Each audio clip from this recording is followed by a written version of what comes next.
In 1502, in Florence, a block of marble sat collecting dust in the back halls of a church. It had been magnificent once. Pure white Carrara stone, the kind sculptors would sell their souls for.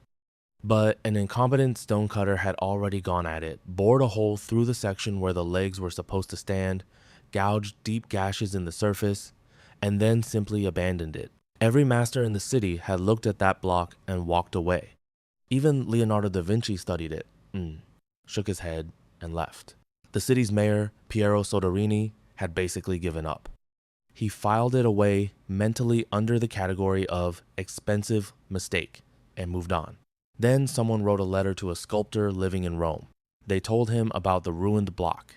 They said, "You alone might be able to save it." His name was Michelangelo. He traveled to Florence, walked around the stone slowly, ran his hands across its wounds, studied the gashes and the missing mass, and he saw something no one else had seen. He said he would take it. Weeks turned into months. And then, one morning in 1504, the people of Florence pulled back the curtain and saw, standing 17 feet tall in the morning light, the statue of David. Not a defeated, frightened boy. A warrior, every muscle tense with purpose, eyes locked on a distant giant, the sling resting quietly over his shoulder. The whole city fell silent looking at it. Soderini walked into the studio. He looked up at the enormous figure, studied it carefully, and said, "It's magnificent, but the nose. I think the nose is a little too large. Now, stop here for a second, because this is the exact moment that Law 9 lives and dies. A lesser man argues. A lesser man argues. A lesser man says, with all due respect, I am the artist. I have studied proportion for 20 years. I have read Vitruvius. I understand the relationship between a figure's height and the dimensions of the face. You are standing directly beneath 17 feet of marble, and you are making a judgment about a nose you cannot properly see. That is what the truth sounds like.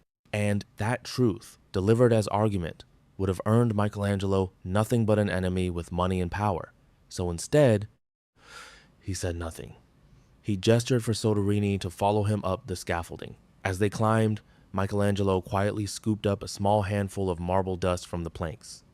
He picked up his chisel, and while Soderini stood just a few feet below him, watching intently, Michelangelo began to tap gently, rhythmically on the nose, not changing anything, not removing a single millimeter of stone, just letting the fine white dust fall from his hand, grain by grain, like the ghost of work being done. After a few minutes, he stepped back. Look at it now. Soderini studied it. His face changed. I like it better, he said, nodding slowly. You've made it come alive. The nose was identical. It had not changed by a single particle. But Soderini walked out of that studio, believing he had contributed to a masterpiece. He walked out feeling seen, respected, involved, and Michelangelo walked out with his commission secured, his sculpture intact, and his genius undiluted. That is Law 9 of Robert Greene's 48 Laws of Power. Win through your actions, never through argument. Now, let's talk about why argument fails. Because we live in a culture absolutely addicted to debate. We have television panels where people argue for hours. We have comment sections that never end. We have meeting rooms where the same disagreement has been relitigated every single quarter for 3 years. And yet, nobody changes their mind. Almost ever. Here is the psychology of it. When you argue with someone, something happens in their brain that has nothing to do with your logic. The moment they feel their position is being challenged, a threat response activates. The amygdala, the ancient animal part of the brain, reads disagreement as danger. And once that happens, the rational prefrontal cortex basically goes offline. You are no longer talking to a thinking person. You are talking to a cornered animal. Your evidence doesn't matter. Your credentials don't matter. Your diagrams, your statistics, your carefully constructed three-point case. All of it falls on a brain that is now entirely focused on one thing, not losing. Because losing an argument to the human ego feels like a small death. It feels like being exposed, diminished, made to look foolish in front of others. And the ego will burn down everything around it before it accepts that feeling. This is why the Roman military engineer died. He was sent to provide a battering ram for a siege. The consul, Mucianus, had specifically requested the larger of 2 masts from an Athenian shipyard. The engineer knew with the calm certainty of a man who had spent his life studying these things that the smaller mast would actually perform better. He explained this to the soldiers. They warned him. He explained it again, more forcefully. He drew diagrams. He invoked his expertise. He sent the smaller mast anyway, confident that the consul would eventually recognize his superior judgment. Mucianus had the man flogged to death in front of his soldiers, not because the engineer was wrong. He was probably right about the mast. He died because he confused being correct with having power. He believed that the truth of his argument was its own protection. It wasn't. It never is. Correctness and power are 2 entirely different currencies. And in the room where power is being exercised, only one of them keeps you alive. When you argue, you demand that the other person change their mind. You are fundamentally attacking their reality. But when you act, you don't ask for permission. You simply present a new reality and let them step into it. Actions bypass the amygdala entirely. They don't trigger the brain's primal defense systems because they don't feel like an attack.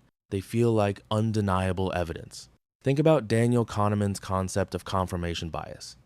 Human beings possess an almost magical ability to filter out information that contradicts what they already believe. Words are easily filtered. You can twist someone's words. You can misinterpret their tone. You can accuse them of bias, or you can simply tune them out. But a physical result, a tangible, undeniable outcome, pause. You cannot filter that out. It simply exists. Kahneman teaches us that the brain operates in 2 systems. System 1 is fast, emotional, and reactive. System 2 is slow, logical, and deliberate. Arguments almost always trigger System 1. The ego perceives a verbal disagreement as a physical attack, rushing to defend itself with anger and stubbornness. But a quiet demonstration, a physical prototype, a completed task, that engages System 2. It forces the observer to slow down, process the visual information, and reach their own conclusion. When they reach the conclusion themselves, they own it. They defend it. It becomes their idea. Michelangelo didn't try to change Soderini's mind about proportion. He knew that arguing with a politician about art was a fool's errand. Instead, he gave Soderini a physical action, the falling dust that allowed Soderini to change his own mind while keeping his pride completely intact. He let the mayor feel like the victor. Let's pull this out of Renaissance Italy and drop it straight into the glass and steel arenas of 2026. You are a lead developer at a major tech firm. You've been tasked with building a critical new software architecture. Your engineering manager, a guy who hasn't written a line of code in 5 years, insists on using an outdated, fragile framework because he read a buzzword-filled article on LinkedIn. He is utterly convinced. What does the amateur do? The amateur books a meeting. The amateur creates a dense 20-page spreadsheet comparing load times and server costs. The amateur argues, "Look at the data. This framework is a disaster. It's going to crash under heavy user loads." And what happens? The manager's ego flares up. He feels challenged by a subordinate. His competence is being questioned in real time, so he doubles down. He stops listening to the data and starts defending his authority. He makes the outdated framework a direct order. You lose. And worse, when the system eventually crashes, he will somehow blame you for not implementing it correctly. Now, apply the 9th law, the Michelangelo approach. You do not argue. You smile. You say, "That's an interesting approach. Let me explore how we can make that work." Then, over the weekend, you work in silence. You build 2 rapid micro prototypes, one utilizing his chosen framework and one utilizing the modern, robust architecture you know is right. You run a heavy stress test on both. You record a simple 30-second screen capture of his framework, completely crashing at 1,000 concurrent users, and your framework gliding smoothly at 10,000 users. On Monday morning, You don't send a manifesto. You don't say, "I told you so." You simply drop the video in the Slack channel with a neutral note. Ran a quick simulation over the weekend to see how the frameworks handle scale. Let me know which direction you want to take. You didn't say he was wrong. You let the collapsing servers say it for you. You gave him the visual evidence and allowed him the space to make the executive decision to pivot. His ego is saved, your project is saved, you won through action. But let's run a simulation. What if you let your ego take the wheel? What if Michelangelo had chosen words instead of marble dust? Imagine the scene. Soderini says, "The nose is too big." Michelangelo's temper flares. He snaps back. He lectures the mayor on optical illusions. He quotes ancient texts and mocks the mayor's lack of artistic training. Soderini is publicly humiliated by an artist. His authority as the leader of Florence is openly questioned in front of his peers. Even if Soderini realizes, deep down in the quiet of his own mind, that Michelangelo is mathematically and artistically correct, he absolutely cannot concede. Power cannot afford to look weak in public. He orders Michelangelo to take his chisel and physically shave down the nose. Michelangelo, driven by his own pride, refuses. The commission is immediately revoked. The statue is handed over to a compliant, mediocre stonecutter who hacks the face to pieces just to please the mayor. The David is ruined. Michelangelo is blacklisted in Florence, his career permanently damaged. Being right is a Pyrrhic victory if it costs you your masterpiece. Correctness without strategy is just arrogance. So, are words completely useless? No, but a grand strategist uses words very differently than an amateur. You don't use words to prove a point or to force a submission. You use words to distract, to soothe, to charm. You agree in principle while you conquer in practice. You use words to make the other person feel incredibly safe and in control, while your silent actions do the heavy, undeniable lifting. Applying this law requires something incredibly difficult. It requires an iron grip on your own ego. We argue because we are desperate for the immediate, intoxicating gratification of hearing someone say, "You were right." We want the applause. We want to feel smarter than the room. We want the verbal surrender of our opponent. But true power does not care about your feelings. Power does not care about who won the shouting match. Power is exclusively concerned with the final outcome. If you need someone to tell you that you are right, you are giving them power over you. You are making your internal satisfaction dependent on their external validation. Look at your own life right now. Take a hard inventory of the battles you are currently fighting. Look at the arguments that are draining your emotional bandwidth with your boss, your colleagues, your spouse, your clients.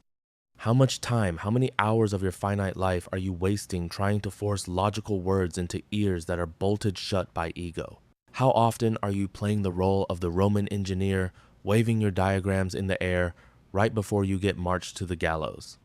Stop talking. Stop explaining yourself to people who are committed to misunderstanding you. Stop trying to win the debate. The debate is a trap designed to exhaust you. Pause. Pick up your chisel. Climb the scaffolding.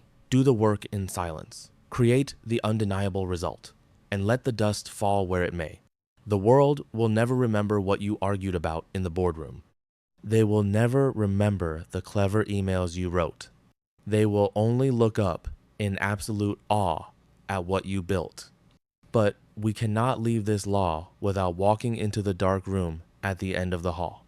The room Robert Greene always leaves for last.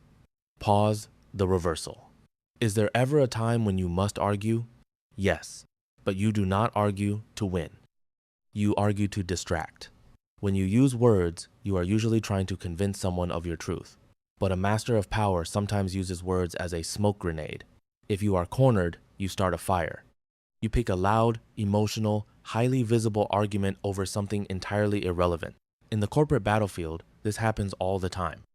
A CEO facing a disastrous quarterly earnings report doesn't quietly hand over the spreadsheet. They launch a massive, highly publicized argument about a competitor's ethics or a controversial cultural topic. They trigger the public's amygdala. They flood the zone with noise. And while everyone is exhausted from arguing about the noise, the CEO quietly restructures the debt.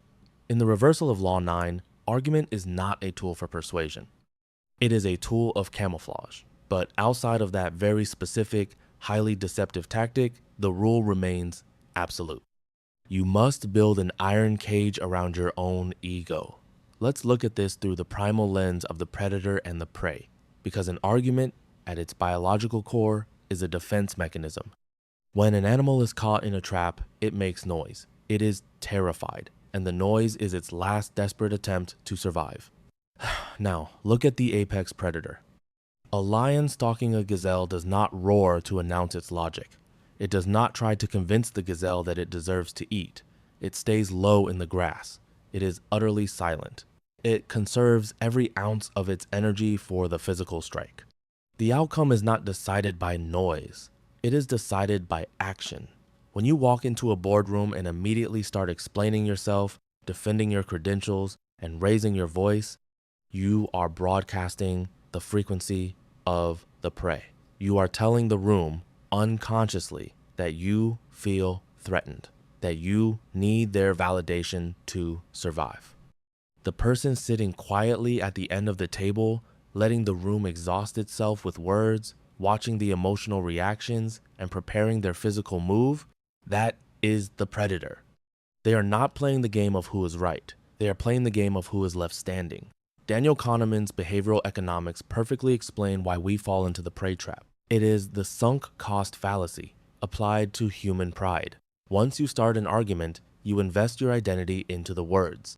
If you argue for 10 minutes about a minor project detail, your brain convinces you that this detail is vital to your survival.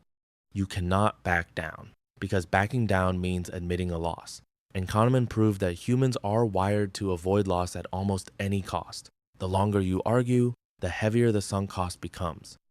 You burn relationships, political capital, and your reputation to protect the initial words you threw out in a moment of frustration. Let's bring this into your daily reality in 2026. Every time you write a furious paragraph to a stranger or write a long, defensive email to a passive-aggressive colleague, you are bleeding power. You are giving control to people who do not deserve a single second of your attention or your highly valuable mental energy. You are giving them your finite time, your emotional bandwidth, and your focus. You are the Roman engineer waving a diagram at a wall. What if, instead, you embraced the terrifying power of the void? What if someone insulted your work or doubted your strategy and you simply didn't reply? The silence you leave behind is agonizing for the ego of the aggressor. They wanted to fight. They wanted to drag you into their tempo. When you refuse to engage, you strip them of their leverage. You leave them swinging at the air. And then you pivot that conserved energy into undeniable action. If a competitor publicly claims your product is failing, you don't write a press release calling them a liar. You acquire their biggest client. You make your results so massive, so physical, and so undeniable that any argument against you sounds like a joke. When Michelangelo stood on that scaffolding, he wasn't just chiseling a piece of stone. He was managing the fragile, dangerous ego of a politician. He was protecting his masterpiece by sacrificing his need to be verbally right. He understood that the dust falling from his hand was a cheap price to pay for immortality. You will face 100 Piero Soderinis in your life. People with authority, but no vision. People who want to leave their fingerprints on your work to prove they exist. When they tell you the nose is too big, do not fight them. Do not educate them. Do not let your pride destroy your project. Invite them up the ladder. Tap the chisel. Let the dust fall. Make them feel like the smartest person in the room. And then, when the sun comes up and the curtain is pulled back, the world will not remember what was said. They will only remember the David. Stop telling the world how good you are. Show them, win through your actions, and let the silence echo.